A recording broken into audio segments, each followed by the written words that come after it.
दी Simpson's को 1989 को America में शुरू किया गया था। इस कार्टून शो में भविष्य में होने वाली घटनाओं को पहले ही बता दिया जाता है। इस कार्टून में ऐसी कई चीजें दिखाई गई हैं जो बाद में सच साबित हुई हैं। इसे लेकर लोग आज भी हैरान हैं कि ऐसा कैसे हो सकता है। तो आइए जानते हैं इस कार्टून शो की कौन कौन सी बातें सच हुई हैं। तो सबसे पहले आपको ले चलते हैं 2020 के उस वक्त की तरफ जब पूरी दुनिया कोरोना वायरस से जूझ रही थी। यह वायरस इस कार्टून शो में भी दिखाया गया था। 1993 में द सिम्पसन्स के सीजन 4 के एक एपिसोड में दिखाया गया है कि एक व्यक्ति द्वारा जापान से जूसर मंगवाया जाता है और उसी के साथ एक खतरनाक वायरस स्प्रिंगफील्ड शहर में फैल जाता है। इस एपिसोड का नाम मार्स इन चेन्स है। जापान में पैदा हुई इस बीमारी को द सिम्पसन्स में ओसाका फ्लू करार दिया गया है, जहां यह पूरी दुनिया में जंगल की आग की तरह फैलती है। असल में कोरोना वायरस चाइना के एक वर्कर के द्वारा फैला था, लेकिन इस शो में दिखाए गए सीन्स को देखकर तो यही लगता है कि इस वायरस का अंदाजा पहले ही इस कार्टून के जरिए लगा लिया गया था। Please don't tell the supervisor I have the flu. I've been working with the shattered pelvis for 3 weeks.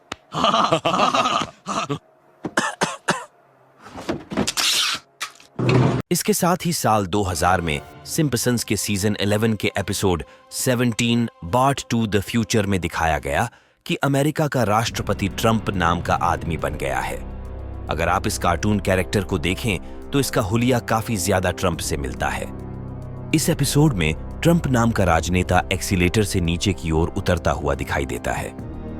सबसे ज्यादा चौंकाने वाली बात यह है कि उसके कुछ सालों बाद असली डोनाल्ड ट्रंप उसी तरह की ड्रेस में और बिल्कुल मिलते जुलते एक्शन के साथ एक्सीलेटर से उतरते हुए नजर आते हैं। ऐसे में आप सोच कर देखिए कि सिम्पसन्स कार्टून ने कैसे 15 साल पहले ही अमेरिका के राष्ट्रपति का नाम और उसके मिलते जुलते शक्ल वाले इंसान को दिखा दिया। अब हम आपको ले चलते हैं सिम्पसन्स के 22वें सीजन के पहले एपिसोड एलिमेंट्री स्कूल म्यूजिकल में। इस एपिसोड में सिम्पसन्स परिवार के कुछ बच्चे इस बात पर शर्त लगा रहे होते हैं कि इकोनॉमिक्स का नोबेल प्राइज विनर कौन होगा।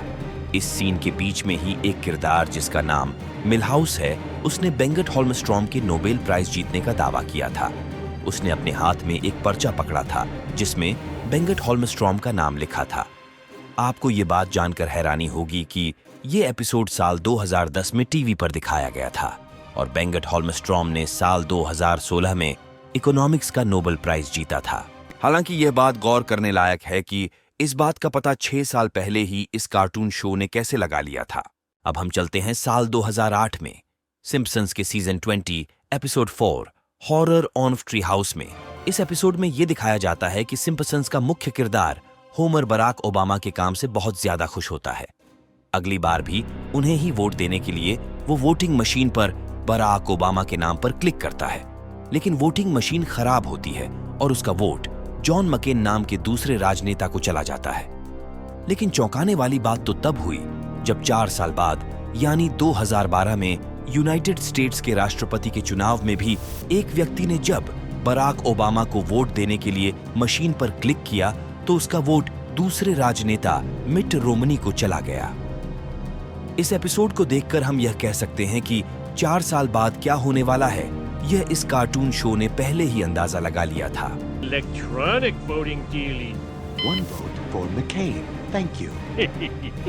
No, I want to vote for Obama. 2 votes for McCain.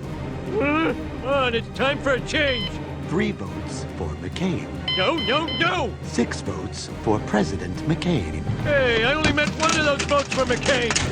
This machine is rigged. अब हम बात करते हैं सिम्पसन्स के season 10 episode 5 When You Wish Upon a Star की, जो कि 1998 में आया था। इस एपिसोड में हम देखते हैं कि होमर को हॉलीवुड में एक पर्सनल असिस्टेंट की नौकरी मिलती है और वो 20th सेंचुरी फॉक्स कंपनी को अपनी स्क्रिप्ट दिखाता है और अगले ही सीन में दिखाया जाता है कि 20th सेंचुरी फॉक्स कंपनी को वॉल्ट डिज्नी ने खरीद लिया है। एक पोस्टर पर 20th सेंचुरी फॉक्स के नीचे लिखा होता है a division of Walt Disney company, और यह बात आगे चल के सच भी साबित होती है जब मार्च 2019 में वॉल्ट डिज्नी ने 20th सेंचुरी फॉक्स को $71 बिलियन में खरीद लिया। अब यह बात महज इत्तेफाक है या इसके पीछे भी कोई रहस्य है, ये तो किसी को नहीं पता। अब हम आते हैं सिंपसन्स के सीजन 23 एपिसोड 17 डेम रोबोट की तरफ, जो कि 2012 में आया था, जिसमें दिखाया जाता है कि होमर की नौकरी चली जाती है क्योंकि उसकी कंपनी ह्यूमन की जगह रोबोट को रखने का फैसला लेती है। आज की भी हालत कुछ ऐसे ही है जब हम देखते हैं कि जापान और दुनिया भर में वेटर की जगह अब रोबोट काम करने लगे हैं। और तो और ऐसा ही कुछ 2023 में एआई के आने से भी हुआ है, जब भारत में कई कंपनियों ने ह्यूमन को एआई से रिप्लेस कर दिया और बहुत लोगों की नौकरियां चली गईं। ये सारे प्रेडिक्शंस इस बात की ओर इशारा करते हैं कि शो के प्रोड्यूसर मैट ग्रोइनिंग एक टाइम ट्रैवलर हैं, और शायद न भी हो, लेकिन आपको यह मानना होगा कि इस शो में कुछ न कुछ तो गड़बड़ है। तो इस वीडियो के लिए इतना ही। उम्मीद है ये वीडियो आप लोगों को पसंद आई होगी।